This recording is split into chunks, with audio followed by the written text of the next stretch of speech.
This is how it is.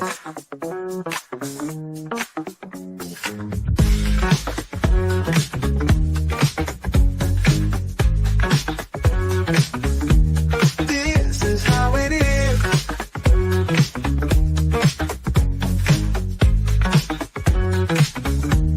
This is how it is.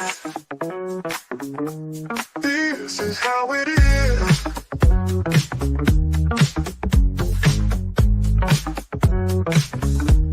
This is how it is. This is how it is. This is how it is. Today on Pop Culture Minefield.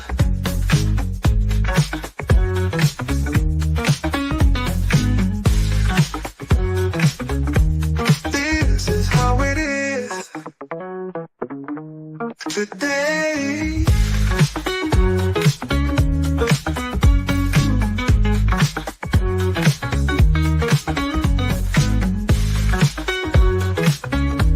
This is how it is.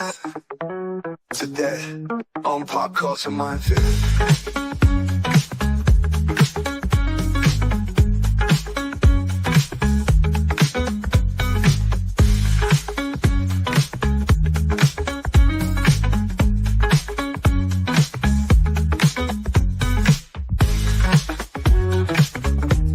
This is how it is. This is how it is.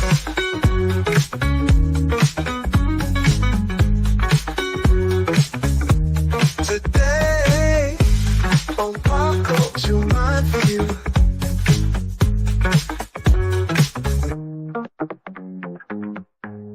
Today on Pop Culture Minefield.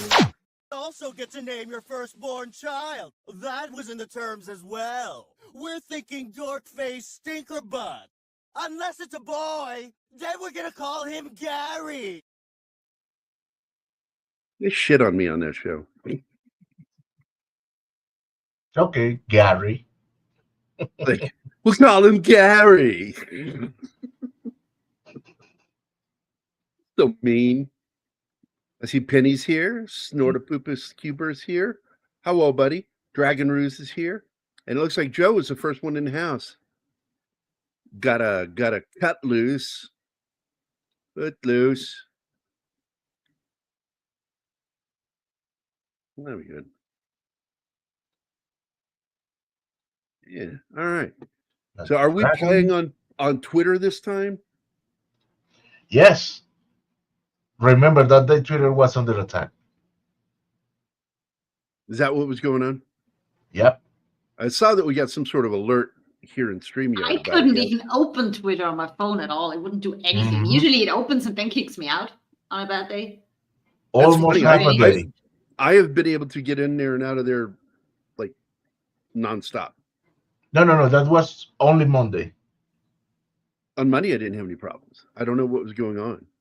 Well, you're the only person in the world that didn't have that problem. I got on there. I posted on Monday. I don't know. So I don't understand Twitter. it. Well, different servers, I guess. I don't know. Gotta get cheese. Yeah. We're gonna be talking about a Footloose today, a classic film. It really is one of my favorite films of all time, and I list it as one of the best soundtracks of all time. And oddly, a lot of people don't know this, is that I think it's Herbert Ross is his name, that or Dean Pitchford. Dean Pitchford wrote it. He also wrote the lyrics to most of the songs. He has a writing credit. If you ever bought the album, it shows on there, writing credit. That was wild. It's just, I think that what makes Footloose such a fantastic movie is that it's really about confronting one's own demons, because here you have a town that once experienced a tragedy. And really that's it, because I've heard bad things, or things that I consider bad about the musical, that, you know, because I enjoyed it. the minister is not a villain. And to make him a villain is wrong. He's not a villain. He's just a super strict dad and not really making sense until the end when he comes to. And yeah, but I do find it always ironic that in films and in television, it's always the conservative that's shown the light to the other side. That nobody ever says, well, I kind of see where you're coming from with a conservative. It's always the other way around. The other character that they really changed is Ariel, because she's not slutty in the musical at all. She's a very good daughter.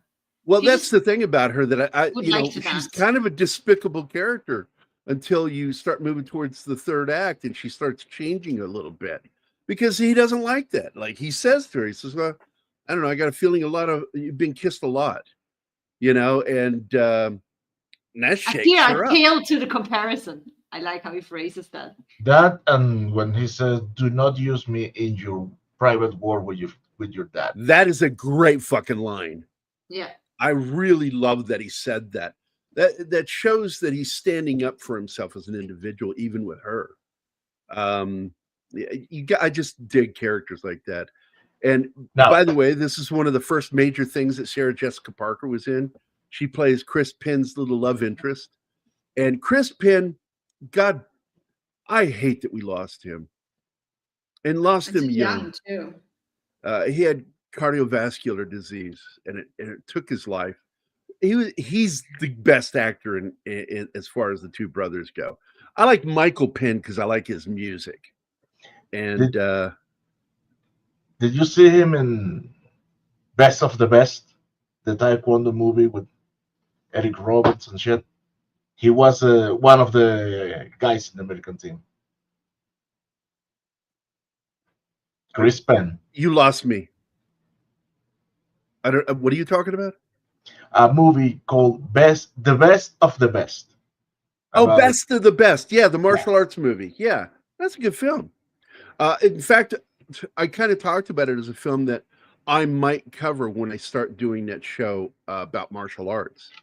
And because I'm going to have my, I'm actually considering inviting even my sensei, because my first martial arts teacher, he's still alive. He's in his 70s, but he's still alive, man. And I'd love to have him.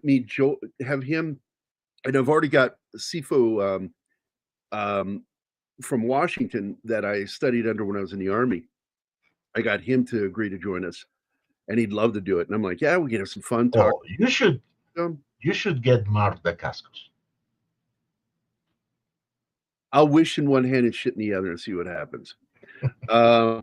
I could more easily probably get his dad, Al, because I still am connected with Al Dacascos. And Al was one of the first people that was being considered to play Bruce Lee in Dragon when they were like all the way back in the 80s. They were looking at it, but by the time the 90s hit, he'd gotten just too old. He started showing a little age in his face, and so he couldn't do it. And so they ended up looking for someone else. And I think they did a good job. I like Jason Scott Lee. I think he's a good. Give me a second. Here we go. By what name are you known? There are some who call me Tim. So, yeah, I still owe, I think 5 minutes to Slasher Fred. So I can do that. It's a movie about dancing. I think it's fitting. Yeah. kind of is. So Footloose.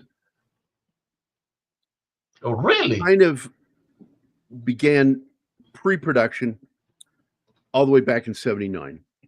Dean Pitchford came up with the idea and teamed up with Daniel Melnick. He's an indie producer who set up production up at 20th Century Fox in '81. Pitchford wrote the screenplay, his very first, and most of the lyrics. However, Fox put it into Turnaround. And Turnaround, I'm trying to remember what that means exactly. I think in filmmaking, Turnaround is the use outside assistance to resolve problems. Okay, so turnaround means that they have to find external financing for some of it to resolve problems. So So Paramount Pictures made a pay-for-play deal for the film. When negotiations with Herbert Ross initially stalled, Ron Howard was approached to direct the film, but he turned it down to direct Splash, and I'm glad. Michael Cimino, oh my God. I would have hated to see this movie if Cimino had directed it. He was hired by Paramount to direct the film, his first film since Heaven's Gate. After a month of working on the film, the studio fired Cimino because he probably took the soul out of it to make it a bleak story about the plains and people not being allowed to dance. So he was being too extravagant on demands for the production, including demanding additional $250,000 for his work. So they ended up hiring Ross. So casting began with Rob Lowe and Tom Cruise. They were both slated to play the lead. They were at the right age. The producers were impressed with Cruise because of the famous underwear dance sequence in Risky Business. But he was unavailable for the part because he was filming All the Right Moves. Thank Which, by God. the way, guy from my high school is in that movie too. It's funny. So many guys from our school went on to do interesting jobs. Nothing Low against audition. Cruise as an actor, but I don't see him doing the moves in this movie. I don't see He's a him pretty good dancing like dancer. He's a pretty good dancer. Better dancer than Kevin Bacon, I'll tell you that. Anyway, Rob Lowe auditioned 3 times and had the dancing ability and the neutral teen look that the director wanted, but an injury prevented him from taking the part. So Christopher Atkins, oh my God, no, Christopher Atkins, please, claims that he was cast as Ren but lost the role. I call bullshit on Christopher Atkins on that one. Like nobody serious would hire fucking Christopher Atkins. And had been offered the main role for the Stephen King film Christine at the exact same time that he was asked to do the screen test for Footloose. He chose to take the gamble on the screen test. After watching his earlier film Diner, the director persuaded the producers to go with Bacon, and I agree with him. He was great. They were all great. Paul Reiser, all of them. They were just great in that movie. If you've never seen Diner, get that fucking movie. I'm telling you, you got to watch that movie. It's really good. So, Gambit is on my side. He So doesn't the see some film- Cruise in this either. the film also stars Laurie Singer, who I think is terrible in the role, as Reverend Moore's independent daughter, Ariel. A role for which Madonna, oh, thank God, no on that one. Yeah. And Haviland Morris, who is actually a Broadway actress. She was in 16 Candles. She's not bad. She's a good actress. I think she probably would have done it well. I don't like Laurie Singer because I think she sent a signal to young girls that bony like that's healthy. And it's just, she looks so unhealthy in everything she was ever in. I also heard she's a bit of a fucking diva. We heard about that with the last movie we talked about with her, which was called Warlock. So, Haviland Morris was also in on the auditions. Valerie Bertinelli and Jennifer Jason Leigh all auditioned. When she was younger, Jennifer Jason Leigh was pretty, but odd looking. So I don't think she would have done it. Valerie, I think she was almost too pretty. So I guess we're stuck with Laurie Singer forever. So Diane Weist is somebody who I love that woman. She's such a good She actor. is born to play moms. This was really it. This was she made a career playing moms. She really did. And she still does. You know, she like the show Mayor of Kingstown. She played their mother. And then she gets murdered. I think she had problems with the production, and so they killed her off. And so she plays V, the Reverend's devoted, It's Violet. or Vi. Okay, so Vi, devoted yet conflicted wife. Tracy Nelson was also considered for the role of Rusty. Like, okay. Principal photography began on May 9th of 1983 and took place at various locations in Utah County, Utah. The Utah school and tractor scenes were filmed in and around Payson and Payson High School. The church scenes were filmed at the First Presbyterian Church in American Fork, while the steel mill was the Geneva Steel Facility in Vineyard, all in Utah. And the Lehigh Roller Mills, Lehi, Lehi, that's a weird way of saying Lehi, might be Lehi, Roller Mills, were the location where Bacon's character worked. Bacon briefly worked at the roller mill as research for the character. So he actually did work there. The drive-in scenes were filmed in Provo, Utah, at what was then a branch of the High Spot burger chain. The restaurant chain closed in the late 1980s, and there is now an auto parts store in that location. The bar scene was filmed at the Silver Spur Bar in downtown Provo. The bar and other surrounding buildings were demolished to make way for the Utah Valley Convention Center later. For the dance scene in the warehouse, Bacon said he had 4 stunt doubles. Dance doubles is what he means. One was a dance double, and the other 2 were technically gymnastics doubles. So, film inspiration, Footloose is loosely based on the town of Elmer City, Oklahoma, the town that had banned dancing since its founding in 1898 in an attempt to decrease the amount of heavy drinking. One advocate for the dancing ban was the Reverend in the nearby town of Hennepin, F.R. Johnson. Never heard of that. He said, "No good has ever come from a dance. If you have a dance, somebody will crash it, and they'll be looking for only 2 things, women and booze. Oh, no, 3 things, trouble." Shut up, Gary. Hey, you need to say it right, by the way. There's stunt men on this movie, and there's one stunt dancer. He's called stunt dancer in the credits. I just said that a minute ago. I said he had 3 stunt doubles, or had 4 stunt No, doubles. you said dance. You said dance double. A Oh, dance He double. wasn't a dance double. He was a stunt dancer, and I like that they put it that way in the credits. I'm going to give you the quote from Kevin Bacon. "I had a stunt double, a dance double, and 2 gymnastic doubles." That's how he phrased it. I I was just giving said you I a like quote. that in the credits. You're not it says correcting stunt me. dancer. You're correcting Because I'm Kevin a Bacon. stunt baby. Okay. So No, the town Jesus Christ. band I just dancing. said what it's called in the credits. And Okay. I want to move on. So they'll be looking for only 2 things, women and booze. And again, I say a 3rd thing, trouble. You can always send the RoboCop in to deal with that if they're looking for trouble. Because of the ban on dancing, the town never held a prom. In February of 1980, the junior class of Elmore City's high school made national news when they requested permission to hold a junior prom, and it was granted. The request to overturn the ban to hold the prom was met with a 2-2 decision from the school board when school board president Raymond Lee broke the tie with the words, "Let them dance."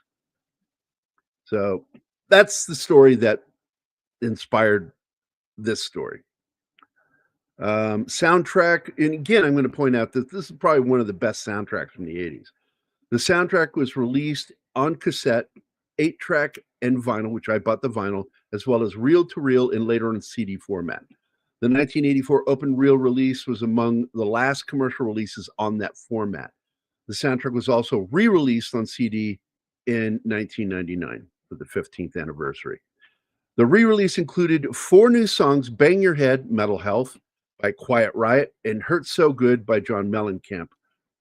"Waiting for a Girl Like You" by Foreigner. These were songs that weren't included because they weren't original songs for the movie. They were songs that they got the rights to. The album includes the song "Footloose" and "I'm Free" by Kenny Loggins. Lyrics co-written by the screenwriter. And again, the screenwriter was involved with a lot of the writing of the lyrics of these songs. You had "Holding Out for a Hero" by Bonnie Tyler. "Girl Gets Around" by Sammy Hagar. "Never" by the Australian rock band Moving Pictures, which I don't even remember them. Let's Hear It for the Boy, which was a hit with Denise Williams.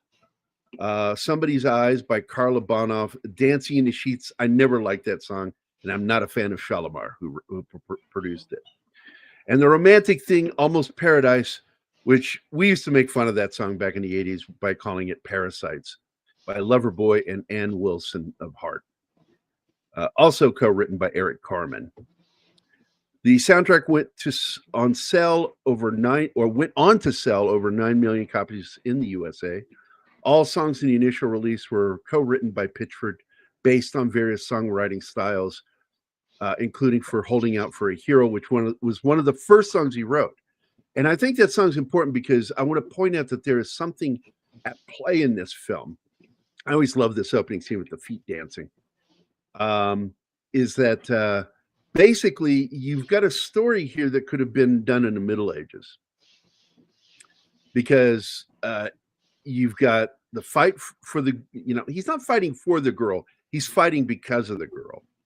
And but the 2 times he's challenged by this guy, he defeats this guy. And the first time is in a joust. But he defeats it by accident. Because no, I pointed it out to Anima. I said, watch, he's trying to fucking jump and he can't jump because his shoestring got stuck. And he's like, fuck it, I'm stuck. And he embraces it. He's like, okay, I guess I'll keep going. What else can you do? Totally. No, he didn't. It's not that he embraced it. He said, fuck it. It's fuck it. I'm gonna try not to die. Yeah. And the other guy, and he ends up looking like the braver of the two, but he was gonna jump first. Because he's not insane. These people don't make any sense to him. They don't. And I do love how John Lithgow is really good at this role. And he did his due diligence and research for pastoral readings and listening to the way sermons are delivered by pastors who've learned their lessons on how to talk. And he uses that method while he's doing it. He is, of course, a fire and brimstone kind of preacher. Not my favorite kind. And but you see how religious this town is, because this church is pretty much everybody you see in this movie goes to this church. What's the only thing that's happening there is church on Sunday. It's a church town. It's a church town. It's in the middle of nowhere. It's small. Everybody knows everybody. And I will say that the other thing I like is that they didn't write him as a villain. He's a guy torn because of what happened in his life. And he's using his beliefs to excuse his fears. And there's a great moment of irony in it when you see him stopping the book burning. And he's yelling at them for doing what he did. Yep.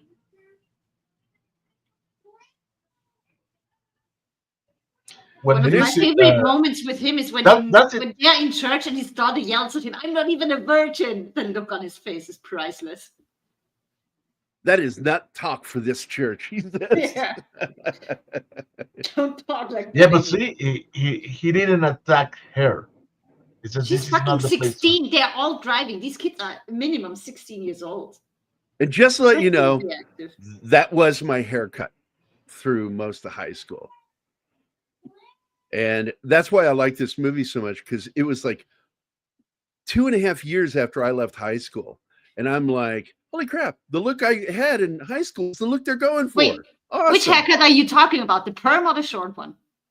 No, his haircut. What the fuck are you talking about? I know you had a perm at some point. Yeah, that was as an adult. I've seen everything. That's as an adult. I'm talking about in high school. With you know. So in high school, I had a... Never mind.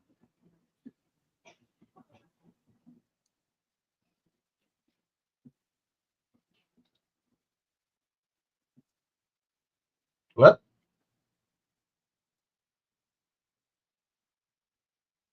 Now, as you will know, I haven't seen this movie until this weekend. And I blame the publicity, because yes, the publicity for this movie dumped down the the drama, make uh, a bad job representing both Kevin Bacon's character and John Lithgow's character. Because the the publicity for this movie surely painted him as a full-fledged villain, and Kevin Bacon was just a dumb kid that wanted to dance. That is how the movie is presented. Yeah, he's not interested in any fights. He just wants to be left alone and be who he is. And I love the fact that, you know, he and Chris Penn's character, and by the way, they were really close friends in real life.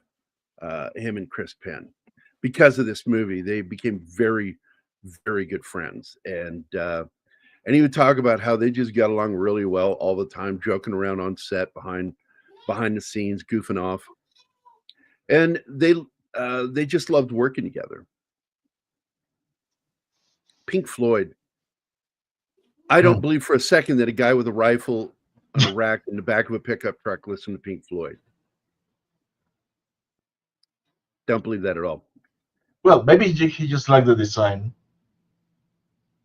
Oh, look, it's a prism. Oh, and the light splits up. White light becomes all those colors. I think it's nice. Yeah, this shit's goofy as hell. Rednecks, man. I knew quite a bunch of them in high school. I obviously I haven't seen the remake, but I want to, because Dennis Quaid. To be honest, I'm a big fan of Dennis Quaid.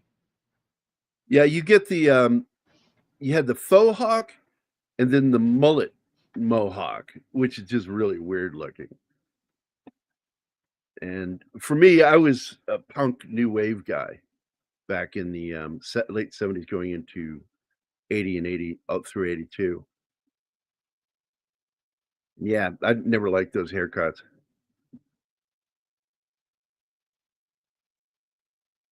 Yeah, Sarah Jessica Parker, the one they referred to as Horseface.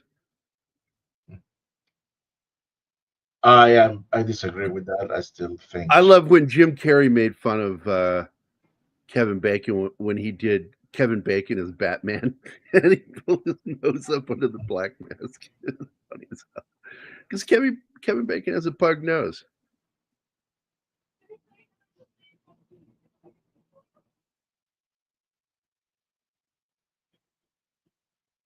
And we've got I think the uncle is the brother, as I recall. And he's a real asshole.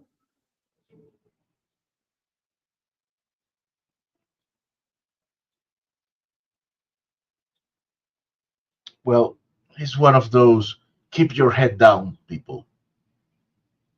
Yep. I despise that kind of. She is angry at her dad, and so she's acting out all the time. Instead of just standing up to him or just talking to him, she chooses the passive aggressive approach of risking her life and really risking other people's lives.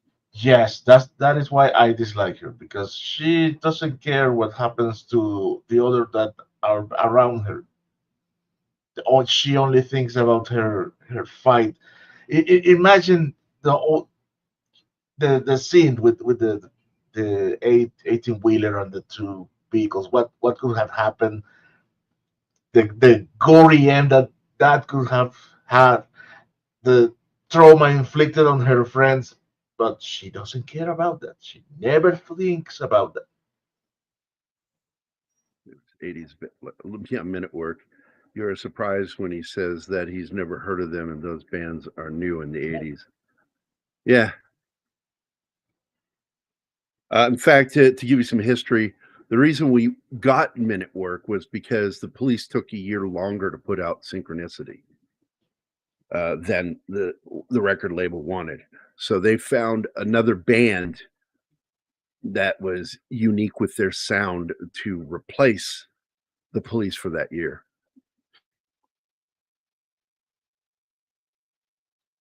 God damn, Tim.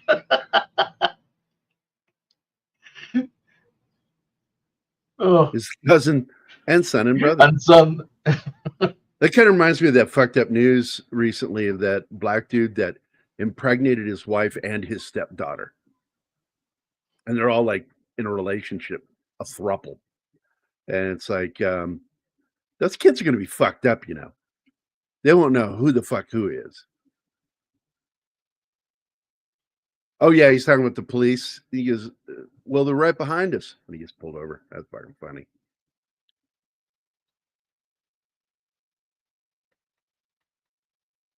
That's a good scene. And that's right after they do the car wash where they're washing the car and hanging out together, showing them bonding, two characters. And then you find out the hilarious part that Willard, Chris Penn's character, doesn't know how to dance when they go out. So Kevin Bacon has to teach him, which leads to the big montage. It's an 80s movie. You can't go without a montage. You have to have a montage. Yep. And the montage in this isn't him learning to be a guy that stands up for himself. No, he's helping his best friend learn how to fucking dance. And this is where I can do 5 minutes of gay. Let's see. Let me set my alarm.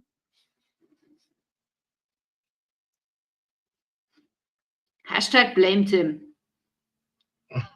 This is all on you, Tim. There we go. Make sure the alarm is set. There we go. So anyway, the hunk in this movie is not Kevin Bacon by any measure. It is Chris Penn.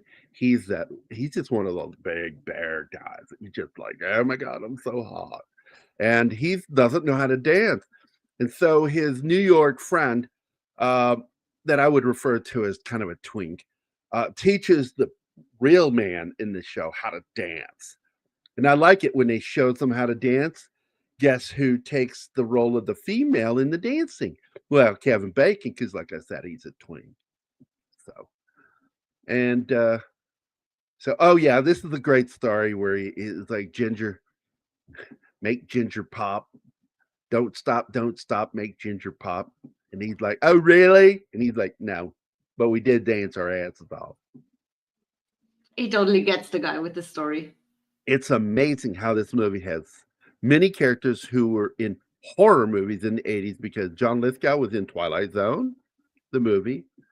It is we will talk about it. We're going to talk about that movie because I'll keep wanting to do it. Chris Penn was in Coppola's Rumblefish the year before. That's not a horror movie. That's a game movie. Well, it's like, for example, you have a very young Bumblebee being driven by Kevin Bacon. Bumblebee? What the fuck did you just say? I'm sorry, you just knocked the gay out of me with whatever you just said. Jamba Bumblebee? What the fuck did you say? What is that word? Young, very young Bumblebee. Young Bumblebee. Thank you. It just sounded like you said John Bumblebee. Bumblebee. That was fucking awesome. That is it when I need it. So back to being gay. All right, here we go. Oh, here. Yeah. Hey, boss, look here. Look here. Yes. I'm number one. Goddamn right. Why is Gary talking so gay? He scares me. Gay Gary's scary thing, Like, Snorty. I Snort, know. You have to say that you find someone scary. You go, you scaring me. Got to lean into it. Anyway, Slasher Fred, and if you've seen Third Rock from the Sun, they made a joke about that part of the film with William Shatner, and he played a giant big head. Yes, he did. And I did not like that show. That show is why we lost news radio. And that sucked. Yeah, NBC decided not to negotiate with them and went with the show that actually had half the ratings of news radio. I still haven't watched news radio to the point where a certain character had to be written out. And I'm scared of going there. Yeah, that season is so rough. Oh, Can't imagine the show without him. are you making fun of me? Just a little bit. So- Or maybe it's. Oh my God. The Oh God, boxer. no! You made Snorty gay. Now I'm going to tell you right now, Snorty's with me on this. Snorty, you tell everybody the reason you know that Ren is really gay is he drives a yellow Volkswagen Beetle. That is Bumblebee. Be more respectful. I like that car. Stop shitting on it. It's cute. It's gay. It's comfortable. I can tell you that. My dad has one of those, and I think it's Mustang. Have Yeah. a very high ceiling. Yeah, this is, I will tell you right now, this is not Rebel Without a Cause because it's got different themes in it, but it does have that sort of feel because he's a rebel. I don't know. I don't see him as a rebel. The guy reads, is very educated, he's not a hothead, he's got a job, he has friends, has a social life. He's not a rebel.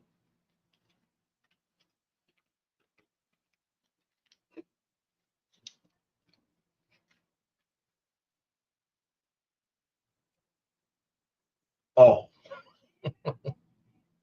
So, on a highlight of the day, I got an email from Scott Lewis today, and he sent me a great video that's about some story, but you don't pay attention to it because it's a half-naked girl. And but then Mark Center sent me the I can go gay. I'm straight again. There it happened. There we go. 5 minutes. So Mark Center sent me an interview I've been trying to find for years of Gene Hackman for Reader's Digest when he did an interview that was titled "The Winning Wave." And it was a profound read for me. And you can actually look, people like to make fun of Reader's Digest. I got to tell you, they got some great fucking interviews in there. Actors, I read it. movie stars that I liked. And they had a great one with Gene Hackman called The Winning Wave. And he sent me a copy of it today. So I've got a copy of that interview. I read it back. I was at a paternity appointment with Alicia, and I'm sitting in the waiting room because we're waiting to go in. I picked up Reader's Digest and I saw Gene Hackman's face on it. Is why I picked it up, and I'm like, oh yeah. So I sat and I read it while we're waiting. It was a really good fucking interview, and I'm thinking about doing a show just about Gene Hackman. I'll probably record it and talk about some of these great interviews that he gave over the years, explaining who he was as a person. So, but anyway, let's get back to this. This scene is so funny because they're talking about the band The Police. And he says, well, I never heard of him, but I seen him. You saw him? Yeah, I see him right now in the mirror. So these guys are harassing him because he's new in town. And this almost feels like a Western, the way this is done. And there's his uncle, who's the asshole. And to be honest, that scene was badly written because no cop is gonna tell you. The first thing a cop is not gonna tell you ever is step out of the car. No, no, no, no, no, no, no. Yeah, the fact is, if you get asked to step out of the car, there's really a good chance you're going to get arrested for something. Yep. And I always tell people, comply. I always comply with law enforcement officers. If I've got a problem with anything they do, I will bring that up later in court. Not going to fight it out with a cop, because what you're doing is escalating a situation every time you do that. Nothing good will come of it. Shouldn't cops be trained to de-escalate a situation? You would think so. They are here. But they are some of the worst at de-escalation. So we cut to now dinner over at the Reverend's house. This is where John Lithgow sculpts the Devil's Tower out of mashed potatoes. What? Wrong movie? Oh yeah, wrong movie. That's Richard Dreyfuss. Oh man, I get my movies so confused. Never. Well, sometimes I have actually. Even though Ren hasn't done anything wrong, he still gets his comeuppance. If he has done nothing wrong, there are no comeuppance. By definition, it would be him being the victim of abuse.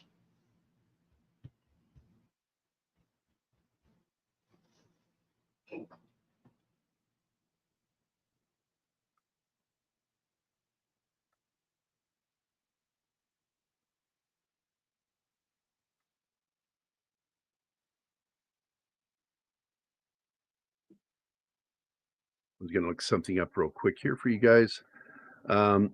Because Laurie Singer, who plays Ariel in this, she is the sister of, and I've told people about this before.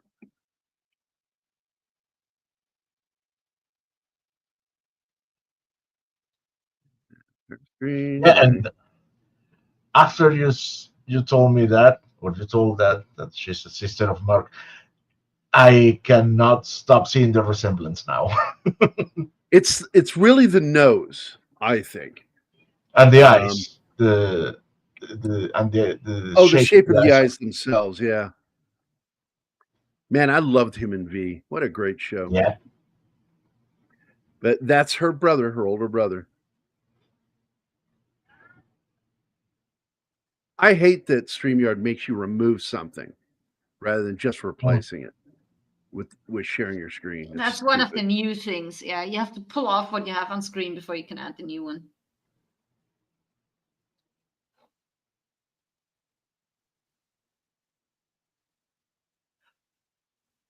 This if you ever watch the trailer, there's no dialogue except for Ren shouting the line, "Let's dance."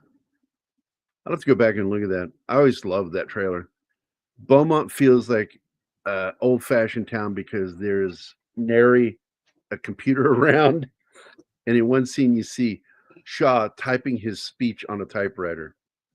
It's 84. There were no computers. Yeah. I got to tell you, my high school was right outside Washington, D.C., and we had computers in a computer class, a computer lab and a computer class. Yeah, The but fact computer is, wouldn't. we had typewriters, but later on, word processors took typewriters' places in the class. Mhm. This guy's a good actor. He's a character actor. Has been in a lot of movies, and he plays his boss there at the mill.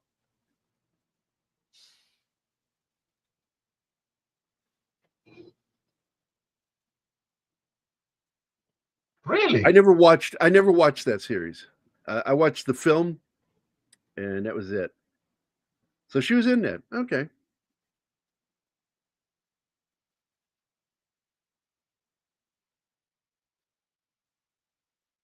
Well, there's a couple of actresses in here worth mentioning. Sarah Jessica Parker, for one. This is kind of her big break. And then, of course, Diane Wiest is just so fucking great in this movie. Not a big fan of the lady Frances Lee McCain that plays Bacon's mother in the film. Ethel is her name, I think. Yeah, her character's name is Ethel McCormick. And I can't really think of any other women that had big roles in it, except for maybe Lulu. That was played by Lynn Marta. Is that who you're talking about too? Or I don't know.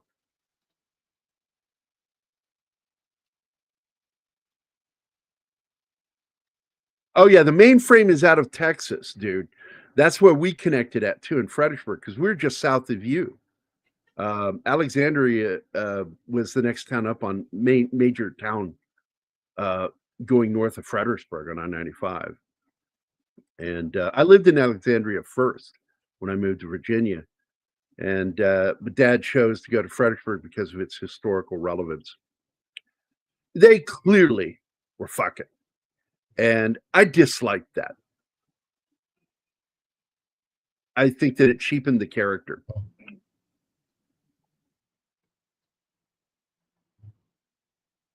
The 80s seems to be a dancing Rebellion.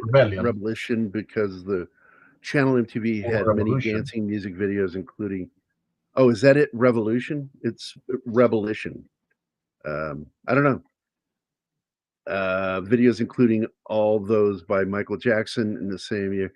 Yeah, because I'm the first MTV generation, because I was still a teenager when MTV came out, and we watched the shit out of Night Tracks. It was a fun one for us. And then MTV hit, and it was like, oh shit, everything has changed. And that's pretty much the only channel I watched for a while. And then in the latter half of the 80s, they got a little thing called Liquid Television. And that was on Sunday nights, and you got introduced to stuff like, Beavis and Butthead, not Kids in the Hall. What was it called? The ones in England, the British show. The young ones got its start in America on MTV's Liquid Television. Watched all that shit. I fucking love the young ones. And then I stopped giving a shit about MTV when it pretty much stopped playing music. Well, they have done their job, which was destroy metal music. Thank you very much, MTV. Yeah, well, they had Headbangers Ball. That's what they did. I liked at the top of the hour, you would get a new video. Like they did that. And it was better than radio for the most part. They killed metal. Radio, what is it? I will never forget that. I'm a metalhead. Video killed the radio, starred by the Bugaloos, whatever you want to call them. Yeah, she is so scrawny. God damn.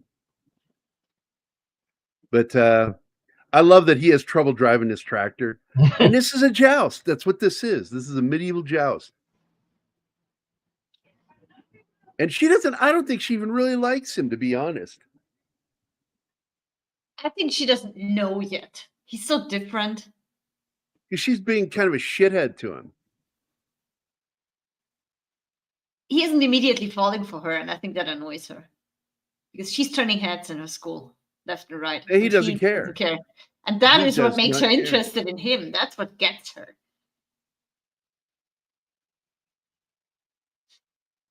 Yeah. Sit back down. He was trying to jump. Yeah, because he kept trying to, he fucking couldn't get his foot loose. Footloose. Now, the double meaning of the title. There you have it. He couldn't get his foot loose. Always properly tie your shoes, kids. Especially high tops, for God's sake. The Buggles did video. That's it, the Buggles.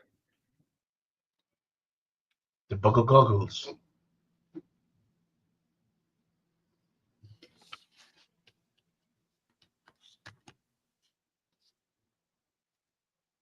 Yeah, blaming him for trying to kill him. It was his idea, the whole thing. Yeah, I know. You're Well, the lost one and who he's fucking wanted to butthurt. do it, dickhead. Yeah, but he lost now, and he never lost before, I think. So Well, he's going to keep losing to the Ren character. My favorite is when Ren does that jump kick right to his face. yeah. At the end in the third act. Comes running, jumps off that fucking platform. It's a fucking dock, the loading dock. Fucking jumps off that loading dock and just nails him. Even though, yeah, it's a stunt. He didn't really kick him in the face. Still look fucking good.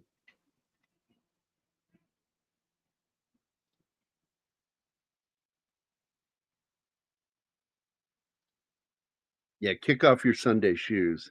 Footloose. Yeah, please, Louise, get me off of my knees. I think the Sunday shoes is a hit against the constant church going that they do. It is.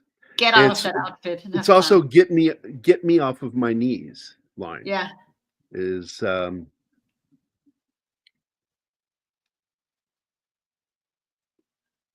and this guy's trying to set him up with some weed. And What a Kevin weak- Ren is like, Attempt. Just he's totally on him and just dumps it because he knew the guy was setting him up. He still manages to spread rumors, but yeah, he's not having shit.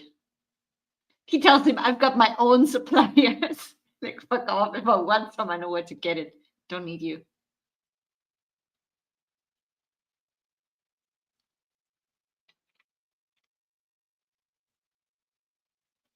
Now, by the way, I thought I'd mention that Lynn Marta got her start with the Monkees. The one that plays Lulu in the show, the film. Which one's Lulu again? She's plays. I mean, Lulu is the character. It's one of the girls that they all in the group.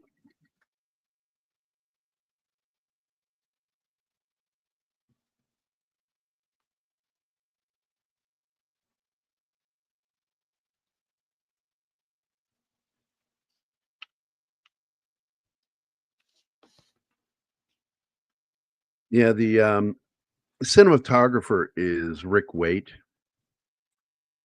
And Rick worked on a few films. He worked on the 48 Hours.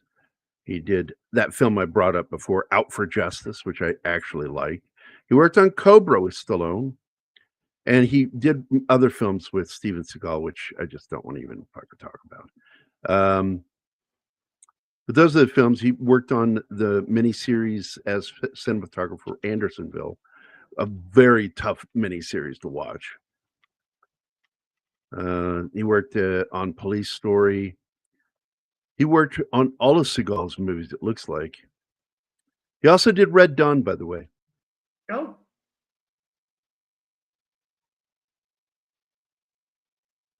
Oh, my God, he did The Border with Jack Nicholson. I love that fucking movie. And another film I love, he was the director of photography for Freebie and the Bean.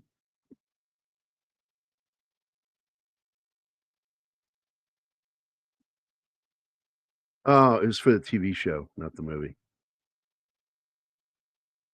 That wasn't good, the show? I never watched the show. Hmm. I watched the movie. I'm a fan of the movie. Look and see if there's anything else big that he did that I liked.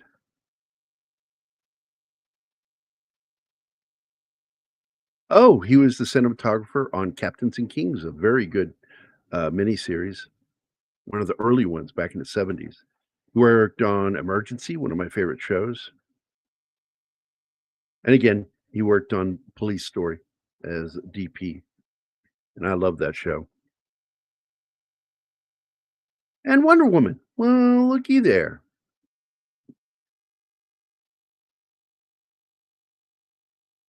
Yeah, this is his dance double for almost all of this. And a gymnast double. That's the gymnast double.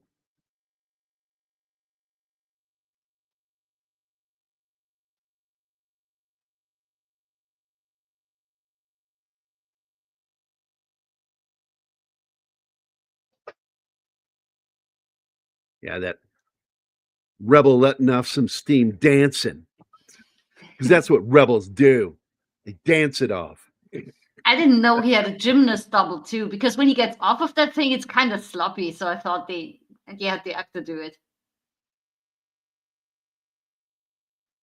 I love Powers Booth. Why? Oh, you're talking about in that movie. Yeah, I'm never going to forget Powers Booth. Yeah, this is where, like, thought you might want to kiss me. Like, seems like you've been kissed a lot. Wouldn't want to, was it suffer by comparison? That cooled the moment off pretty quick. Yeah, I mean, ouch. I think Beaumont's a small town. I've already applied to colleges, some that Daddy doesn't even know about. I don't care. He doesn't care. It's like, Why would he? I mean, I'm pretty sure he doesn't plan on being stuck there forever. As soon as he's 18 and finished with school, he's out of there. He's out of there. Red Dawn is one movie. I've never heard of another film. So I don't know what you mean original. It's the only Red Dawn.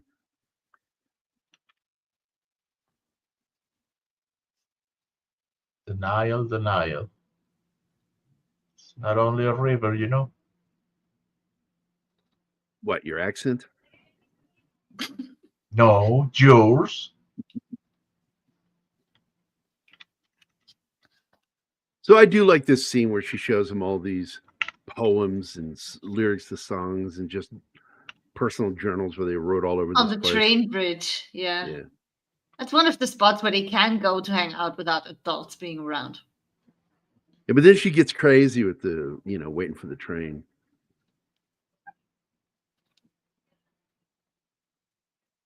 I guess that's the only way you can get a kick out of something in a village like that. Hang out close to the passing trains. Jesus, these people have so very little imagination. Yeah.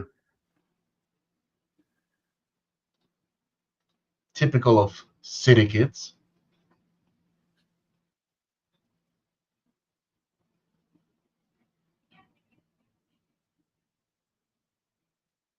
Yeah, this whole thing just annoys me with her.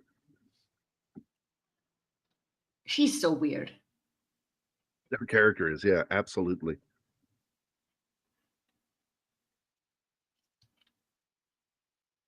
She's much nicer in the musical. And when I saw the musical, that was the year it came out, and I spent a week in New York. Our hotel was on Broadway. My dad took me on tour with the Philharmonics, and his best friend had his, I guess, host daughter. She's Korean, but she lived in Vienna with them to study violin. So they put us in a room. She was 2 or 3 years younger than me. And to know where we are in the evenings, that we are safe, we got money to buy us tickets for Broadway. So I saw Cats on Broadway, and amongst others, I saw Footloose, and I didn't know there was a movie originally, but I really liked it. I mean, I was 16 at the time, so of course I hate the dad, because the dad is very strict. He's not a villain, but he's very strict. And being a teenager yourself with a strict father, I'm like, yeah, you're an asshole. But I had a lot of fun watching the musical.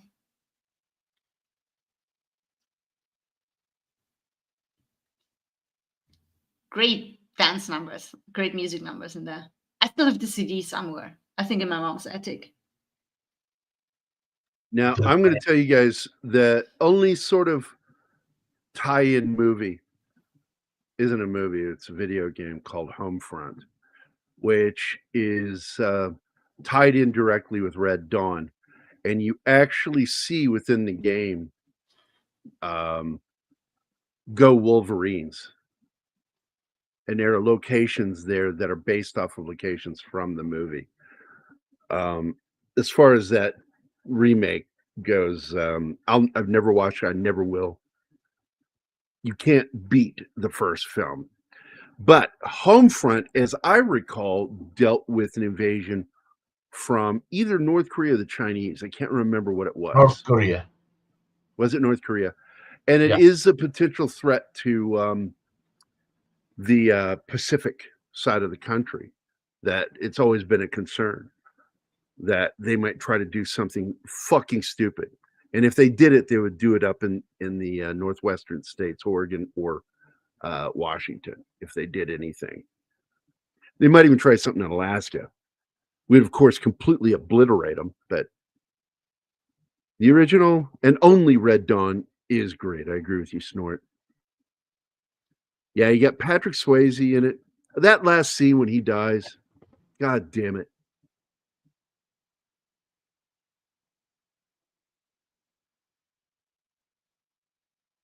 Yeah, let's hear it for the boy, Holding Out for a Hero, and Footloose. Those 3 songs were probably the biggest hits from the soundtrack. And I always like Holding Out for a Hero because it really does harken back to Knights in Shining Armor in the song That's itself. a great song. And so, and I like Bonnie Tyler. I always did. And again, I'm going to point out, Lithgow does this character so empathetically. He's wonderful as this character. As wrong as he might be, he's not completely wrong. You should be cautious with dances. You should have chaperones. You don't just let teenagers just go. You ever heard the term monkeys out of a cage? That's what teenagers are. and you have to fucking watch over them because they're fucking monkeys out of a cage. They don't know not to do something stupid. And they believe they're immortal. And Yeah. I got to tell you, I was one of them. I don't know how I survived certain incidences with Mike Beatty and Jim Woodward. I got to tell you, there are moments where I'm like, holy shit, we're not dead. Oh my God. I'm not Woo, sure how we're my still brothers alive. and I survived the fucking 80s. That was dangerous, man. I would climb on our house's roof and sit next to the chimney so I could read and nobody would disturb me. And I never fell off of there. Jennifer Grey, yeah. Yeah, people don't know when they saw the movie Dirty Dancing that they hadn't worked together. They had a past relationship and it was not good. And I don't think he dug her. And I think she liked herself too much.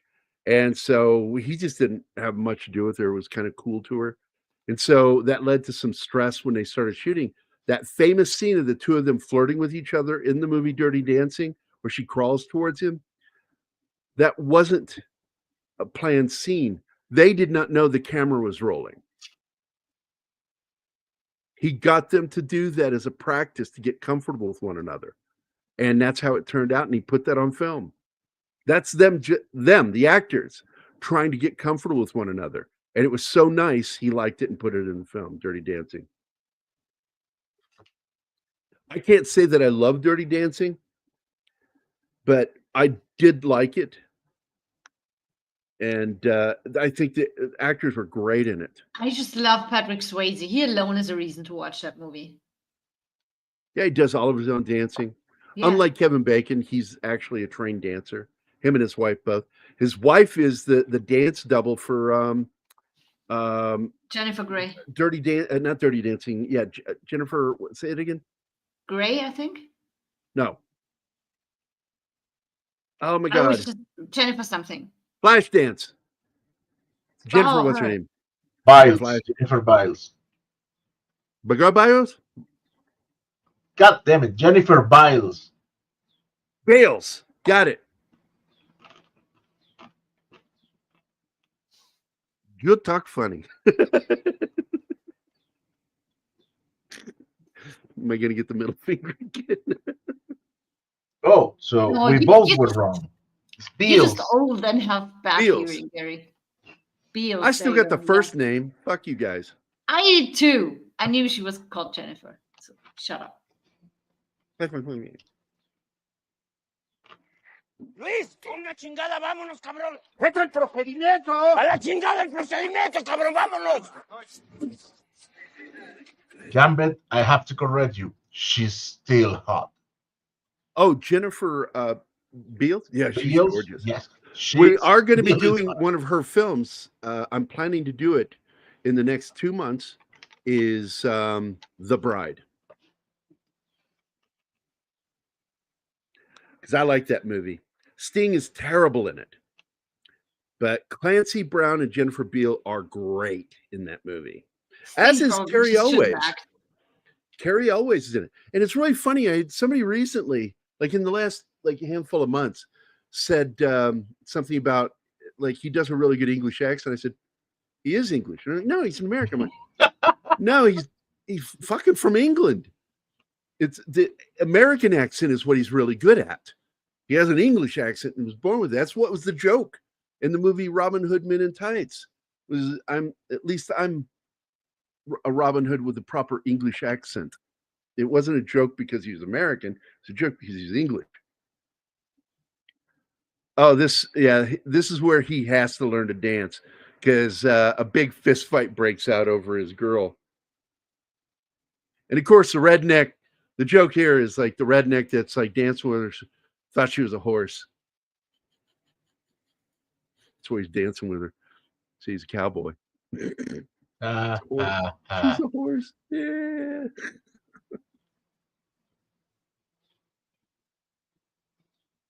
And again, another one that pisses me off is don't turn your back on somebody where there's going to be a fight.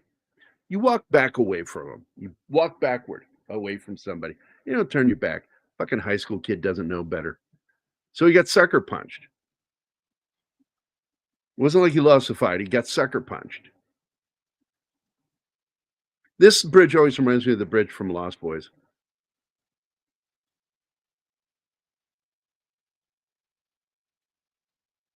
Oh, Sting is absolutely in the top 20 list of worst actors of all time. He should Everything, never have even Lock, tried. Stock, Yeah. and Two Smoking Barrels is a great movie, but it is no thanks to Sting because Sting is just god awful in it. He is so bad. I mean, even as Fade, he's not good. And like, that was one of the first things I responded to. And someone says, "Well, they're recruiting." I said, "Well, what's the worst they can do is still be better than fucking Sting." And I like the kid that played Fade. I thought he did a damn good job. The dip. So I'll put that back up. I was reading it. Please, thank you. I was briefly dating in '82. Tried to act like Jennifer Beals. She loved Flashdance and thought she could dance. Way and the relationship was. Oh. I hope you didn't eat her. I went out with this girl named Noelle. I won't say her last name. And we went to her house. She invited me over for dinner. And then she took me down into their rumpus room. It was a little Hawaiian looking room in the basement that was fully decorated, had a wet bar. And I'm like, "Oh, cool, wet bar. I can go for that." And she started belly dancing for me Ugh. to this music. And I'm like, I'm looking at her like, "What are you doing?" And I'm telling you, she did a fine job. She was a good belly dancer, but that's fucking weird to like a real man. Like, no, that's not sexy to me. No. I'm like, that's great. You know how to do that, though.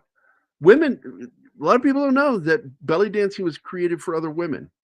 It was something they did when they were separated, when the men were going doing the men stuff, and the women would go off and do another part of the building or tent, and they would dance and see, like, learn from each other all these different moves and shit. It was really meant for women. And I don't see why guys get like goofy about it. I'm like, Why would women want to watch other women flop their bellies around? I don't get They it. are They did. teaching techniques for love making. Exactly. It's a little mixture of a lot of things. This is a really good scene because this is where you kind of learn something about his wife in this. She's great in this movie, man. She looks so Bene Gesserit.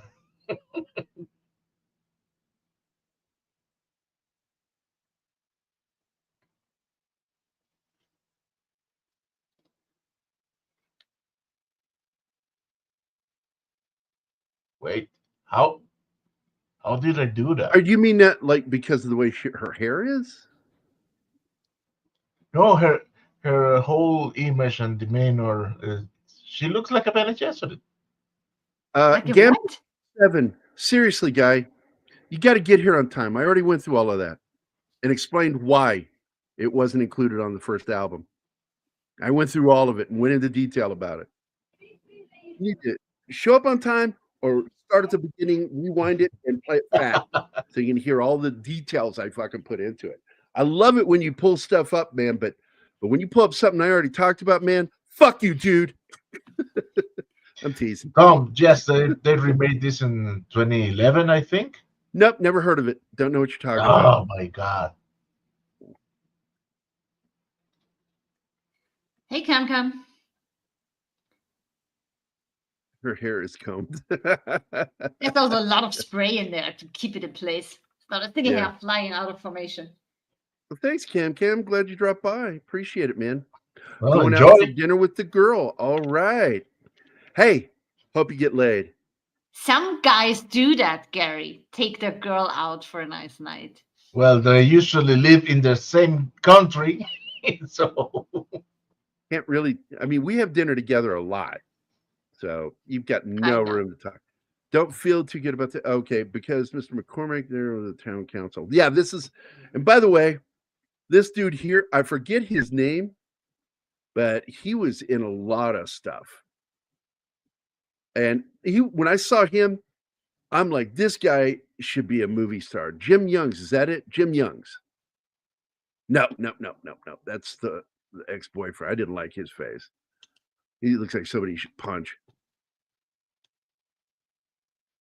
Timothy.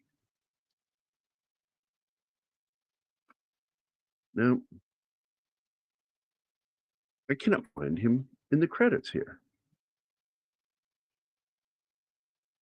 Do you We mean go to Timothy top Scott? cast. John Laughlin says Is Gambit. that his name? He's Woody in the Gambit movie. has never lied to us. I'm looking for him in the credits so I can find his.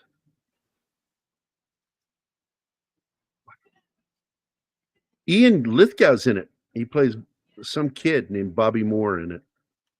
Lithgow's son. Oh, yeah. Nepotism. No problem with that as long as they're good.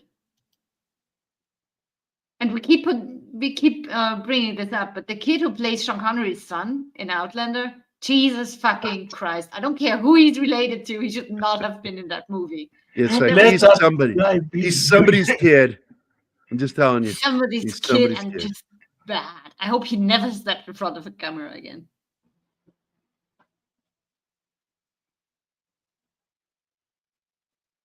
There's 273 photos. Let's see if I can find a picture of this guy.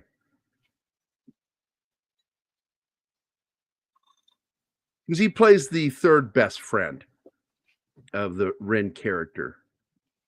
And I don't know why he's not up in the main cast. Are you on IMDb? Yeah. That's your answer. That's why. Now they got a clip of the bathroom scene, but they cut him out because his butt's showing. Can't have that. He was his tough guy friend that stood up for him when they got ganged up on. Hmm. And at the end, the girl jumps up on him and grabs his glasses because he looks like fucking Clark Kent and yanks his glasses off. And I don't think that was accidental. I think he was meant to look like Clark Kent. It absolutely has the Clark Kent effect when she pulls the glasses off.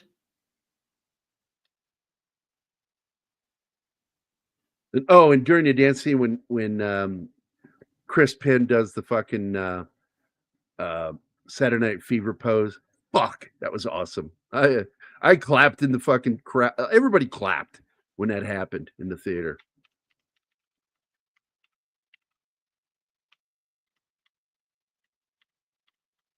Yeah, there he is. I found him. John Laughlin. Is that the name that was given earlier? Yep. Yeah. Wow, he does not look the same today. He had the chiseled cheeks, everything. Good looking dude. He went on to play he was the General Peterson in The Rock. He played Jake Simpson in The Lawnmower Man. And we will do that movie because despite the terrible effects in it, I enjoyed that movie. Which one? Lawnmower Man. Oh, yeah. They took the name from the Stephen King story and then made up their own fucking story.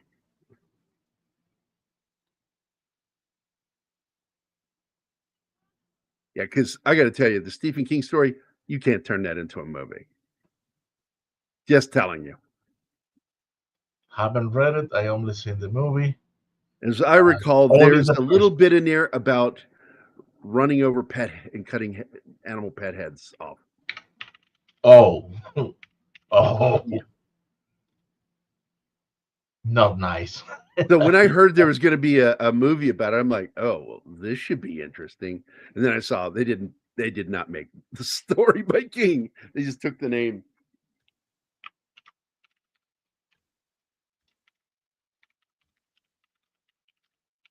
Keith always has a good stream, man. He comes from a law enforcement perspective on these things and really gets into the crime and the history of it. I love that. Sadly, no show this week or next week. He's on vacation. struggling. Yeah. It is absolutely a classic. And another version of it you can actually catch with Highwaymen with Kevin Costner and what's his name from Cheers? White Man Can't Jump. What? Woody Harrelson. Woody Harrelson and Kevin Costner are great in that movie. The Highwaymen. It's a really good fucking movie, and it shows from their perspective the Bonnie and Clyde shootout, and it shows how Costner's character was the lead investigator. He's the one who stepped up with a BAR, and you don't want to be on the receiving end of a BAR. I'm like, yeah, they were fucking dead. And the reason why is because apparently, as I recall, she made a move for a weapon. Clyde was just sitting there, not sure what's going to happen. Then she makes the move and got both of them killed. I'm trying. I'm shaving right now.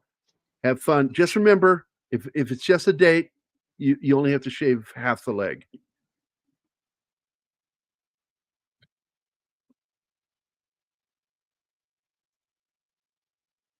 Nobody here got that.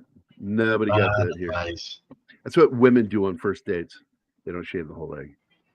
That's bad advice. You have to plan. You have to plan for everything.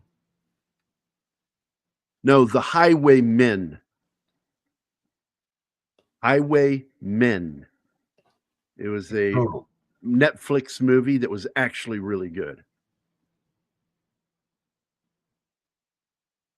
That just sounds like, I don't know what the fuck that is. It's a truck with a helicopter coming out. What is it? Like some sort of the Highwayman breech birth or something? What is it? Yes, the protagonist of that one was Sam. Oh my God, Flash Gordon.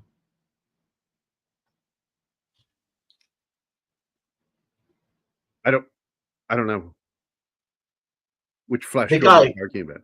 The guy who played Flash Gordon in the 80s. Oh, in the 80 movie. Oh yeah, okay.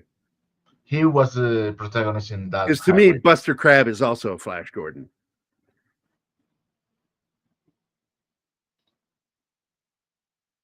Mr. Rook is awesome. Let me tell you. Yeah, and we covered that movie. I love Flash Gordon. Anima ended up enjoying it too. I did. Yeah, you did. It's silly, but you enjoyed it. I don't remember. I'm sorry. That's why I didn't bother asking you what you thought. I said you did enjoy it, and I remember that. If you say so. Listen, we watch a lot of stuff, and usually it's a first watch for me, and then we move on to the next stuff. So watching a movie once doesn't make it stick in your mind. Not with every movie. Oh, whoa. Not everybody hated it, Tom. I love that movie. I love that he killed Dane Cook in it. It's one of my favorite moments in the film is he murders Dane Cook in the film, and I pretend that he really did it, and it makes me feel really good inside.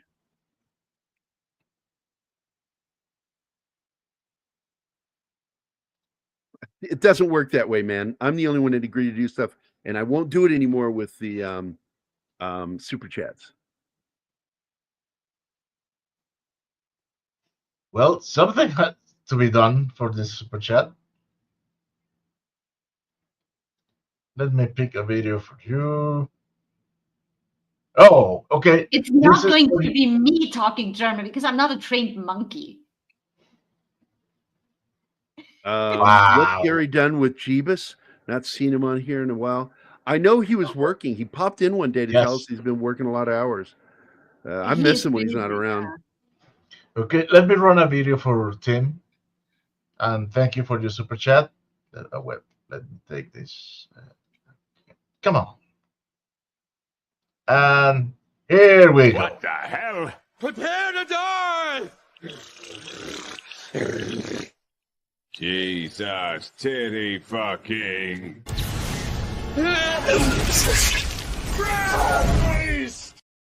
Playing? Did it play? Yes, it did. I saw it. Ah, it's so. All right, so here's some German from me for you, Tim. Vielen Dank. Wow, I can't believe you told him that. What? I just say thank you. Stop being an asshole.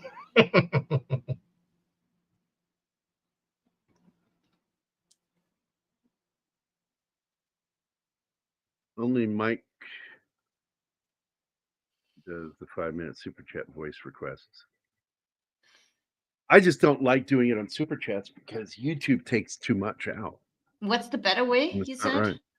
Stream Elements. We have the means to do that, but I gotta paste it for people. It pops up every once in a while, like it'll say, "Buy Gary some coffee," right there. You can do it on that one, and then let me know that you did it. Yeah, because we don't get a notification. Stream But Elements doesn't definitely take Money Action anything out. reaches. Nothing really. I thought they took something, but way less than YouTube. Because YouTube It's takes probably like less. It's like if they do, it's like 3%. No, YouTube takes almost 30% on it sometimes, and I'm like, that's what I you know, say. That's fuck what, you. yeah. We're That's doing true. all the labor here.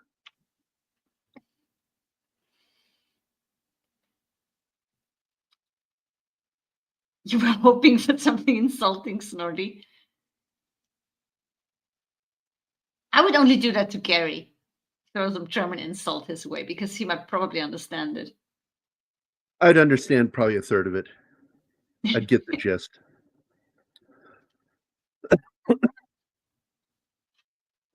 I'd use certain keywords to make sure you get the insult. I don't know of this movie. The final. What movie is it? Oh, I know The the movie. final option. Who Dares Wins. I've watched it. Some people don't like it. I thought it was fairly good. It was based on the Iranian embassy assault in London. Well, would you And- consider doing it on a Monday? And they basically stretched it into the land of fiction. But their SAS techniques shown in the film are pretty fairly accurate.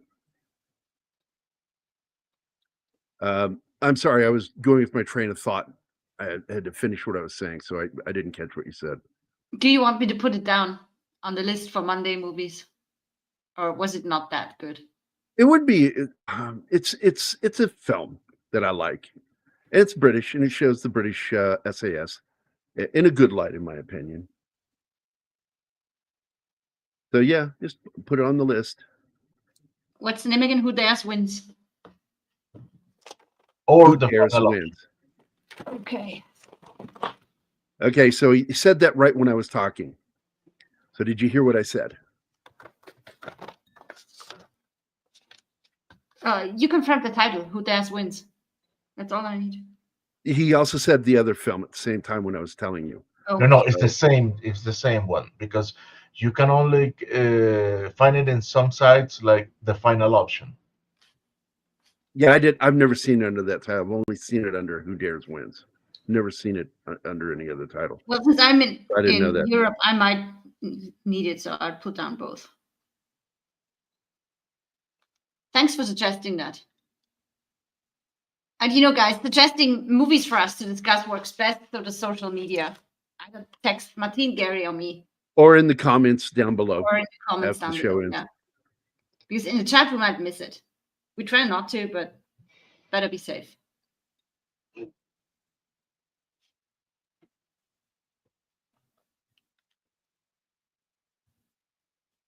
So just to let you guys know, we have not officially launched it, but it is available if you guys want to go look at our merch store. Slowly building it. Let me put it on. Well, I'll put it up on screen too.